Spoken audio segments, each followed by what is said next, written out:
कहानी स्टार्ट होती है, ध्यान रखना।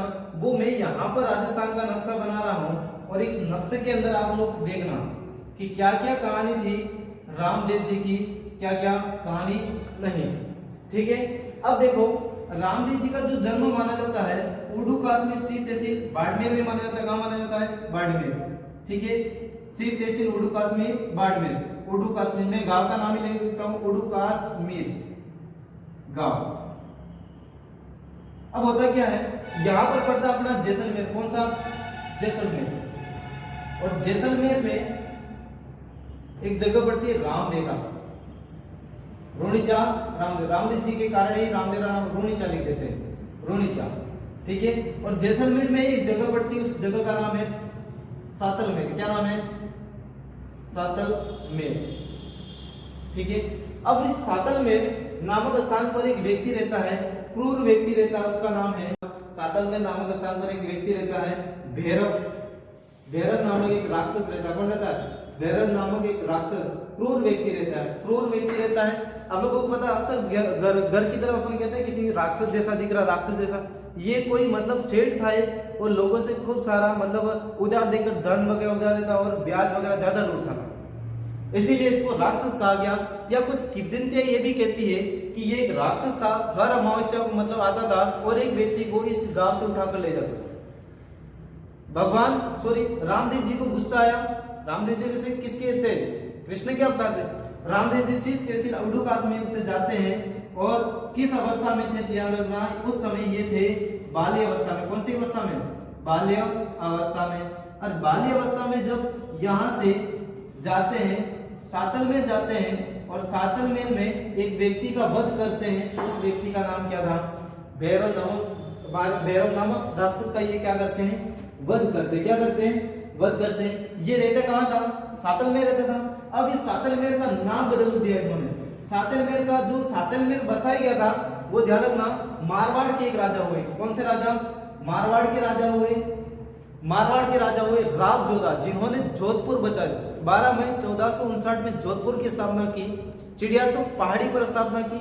ठीक है, उन्हीं के एक पुत्र था राव सातलदेव और राव सातलदेव ने सातलमेर नामक कस्बा बसाया था। इसी कस्बे की बात करें अपन लोग। ठीक है, अब रामदेव जी आते हैं और अशोक गहलोत की तरह नया नाम चेंज कर लेते हैं, ये समझो। और इसका नाम क्या कर रख देते हैं? क्या रख देते हैं? ध्यान रखना, इसका जो नाम रखते हैं वो नाम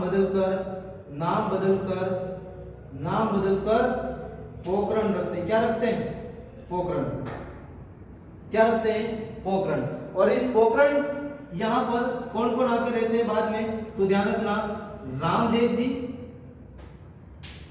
रामदेव जी की वाइफ नेतल देव और इनकी बहन सुगना बाई। ये 3 लोग यहाँ पर आकर रहते हैं। समय के अनुसार रामदेव जी की बहन सुगना बाई बड़ी होती है और सुगना बाई की जो शादी है वो शादी कहाँ करवाई जाती है? ध्यान रखना, शादी सुगना बाई की इधर पड़ता हमारा बीकानेर। क्या पड़ता है? बीकानेर पड़ता है। और बीकानेर के अंदर एक जागीर है, उस जागीर का नाम है पुंगलगढ़। और इस पुंगलगढ़ का जो जागीरदार था, उस जागीरदार का नाम था विजय सिंह। क्या नाम था? जागीरदार का नाम क्या था? विजय सिंह। इनका जो रिश्ता तय हुआ बीकानेर के पुंगलगढ़ रियासत जागीर के विजय सिंह के साथ। और इस सुगनाबाई की शादी ये पोखरण से रामदेव जी विजय सिंह से करवाते। किससे करवाते? विवाह किससे हो गया? विजय सिंह से। ठीक है, बाद में ये पोखरण है, क्या है? पोखरण। शादी किसकी करवाई है? सुगनाबाई की। यहां से सुगनाबाई कहां जाएगी? विजय सिंह के पास। विजय सिंह कहां का जागीरदार था? ध्यान रखना, पुंगलगढ़ कहां पड़ती है? पुंगलगढ़ जो जागीर है वो कहां पड़ती है? वर्तमान में बीकानेर के अंदर। ठीक है, अब होता क्या है कि जब सुगनाबाई की शादी करवा दी, पोखरण सुगनाबाई की जब शादी करवाई तब यहाँ पोखरण से जाने के लिए मना करती। कौन करती? सुगनाबाई क्या करती है? मना करती है। और बाद में रामदेव जी ये पोखरण है वो किसको गिफ्ट देते? ध्यान रखना, सुगनाबाई को गिफ्ट देते। किसको गिफ्ट देते हैं? सुगनाबाई को, अपनी बहन को ही गिफ्ट दे देते हैं। और इसके बाद ये पोखरण देकर, पोखरण कहां पड़ता है? जैसलमेर के अंदर। कहां पड़ता है? जैसलमेर के अंदर। ठीक है, ये जो पोखरण वाला पोकरण किसको दे देते हैं ये, तो ध्यान रखना ये जो पोकरण देते हैं अपनी बहन को दे देते हैं, और पोकरण देकर ये पोकरण से निकल जाते हैं, पोकरण से यहाँ पोकरण से ये निकलते हैं और ये रोणीचा की सीमा पर आकर रुकते हैं, और इस सीमा पर यहाँ पर एक पेड़ है और इस पेड़ के नीचे ये आराम कर रहे हैं। कौन कर रहे हैं, रामदेव जी क्या कर रहे हैं, आराम। रामदेव जी यहाँ पर सोए ऐसा मानना है, तो क्या कर रहे हैं, आराम कर रहे हैं। और इसके साथ एक यहाँ पर लड़की आती रोती रोती रूणीचा की ओर से, उस लड़की का नाम था डालीबाई। कुछ लोग ऐसे भी कहते हैं या कुछ किंवदंतियां ये भी कहती है कि डालीबाई रामदेव जी को इस पेड़ पर मिली थी, पेड़ की डाली या टहनी पर लटक रही थी, इसीलिए रामदेव जी जब यहाँ इस पेड़ के नीचे आराम कर रहे थे तो लड़की रो रही थी और रामदेव जी ने उस लड़की को मतलब वहां से अपनी बहन बना लिया था, इसीलिए इसका नाम क्या रखा गया था, अपनी धर्म बहन का नाम डालीबाई। ठीक है, ऐसे कुछ कहानी ये भी आती है कि रूणीचा की सीमा की ओर से आती थी और बाद में यहाँ पर आकर रामदेव जी के सामने रोती है, और रामदेव जी क्या करते हैं, अपनी धर्म बहन बना देते हैं। और रामदेव जी पूछते हैं कि क्यों रो रहे हो आप, तब कहती है डालीबाई कि यहाँ पर रूणीचा में भेदभाव है। क्या है, भेदभाव, और भेदभाव है। तो रामदेव जी डालीबाई को लेकर रूणीचा की ओर प्रस्थान करते हैं, और यहीं पर रूणीचा रामदेवरा जैसलमेर में क्या होता है, रामदेव जी का अंतिम समाधि स्थल भी होता है। क्या होता है, समाधि स्थल। और यहाँ पर जाकर ये पंथ चलाते हैं, उस पंथ का नाम है कामड़िया पंथ। कौन सा पंथ, कामड़िया पंथ। तो आपको पता चल गया होगा कि ये उर्दू कश्मीर गांव से पोखरण से रूणीचा जैसलमेर कैसे गए और क्यों गए, ये सारी बातें किसकी थी, रामदेव जी की थी। किसकी थी, रामदेव जी की। किसकी थी, रामदेव जी की। और भी देखा जाए तो रामदेव जी के बारे में क्या क्या बाकी है। ठीक है, रामदेव जी के पूरी जो बातें थी वो हमने कर ली है। आगे एक बात और देखी है, उस बात का नाम है पर्चा। पर्चा क्या है, पर्चा ध्यान रखना, रामदेव जी के जो भी चमत्कार होते हैं उसको हम क्या कहते हैं, पर्चा कहते हैं। क्या कहते हैं, पर्चा। अब चमत्कार क्या दिखाया गया था, प्रश्न ये उठता है। चमत्कार तो इनके द्वारा खूब सारे दिखाए गए, जैसे कपड़े के घोड़े पर बैठकर, कपड़े के घोड़े के ऊपर बैठकर आकाश में उड़ना, ये चमत्कार दिखाया गया। स्वारथिया नामक अपना एक दोस्त था, उस दोस्त को बचाया, सांप ने जब डस लिया।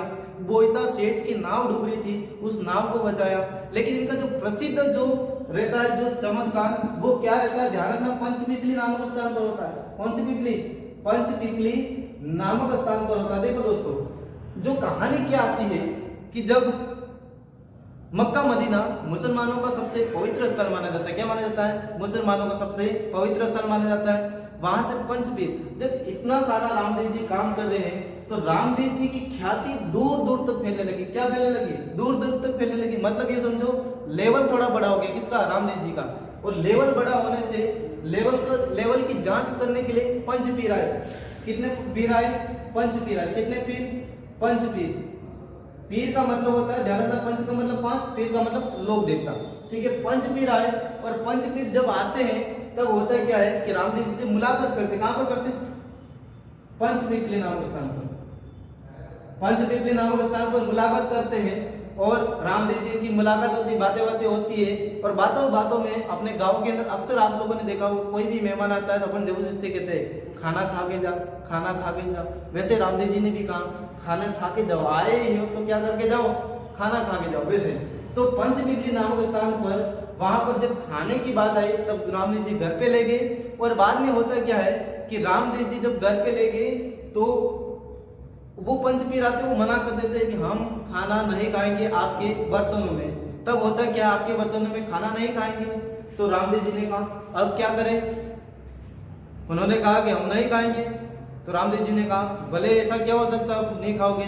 तो उन्होंने एक शर्त रखी, आप सुना है आपके बारे में, आप तो बड़े बड़े चमत्कार करते हो, तो आप एक काम करो, हम मक्का मदीना से आए हैं, हमारे जो बर्तन है वो मक्का मदीना में रखें। कहाँ पर रखें, मक्का मदीना।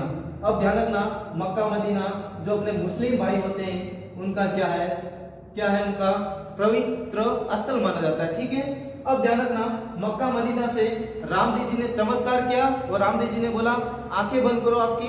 ठीक है, आप मत बंद कर देना, आपको देखना, आंखें बंद करो।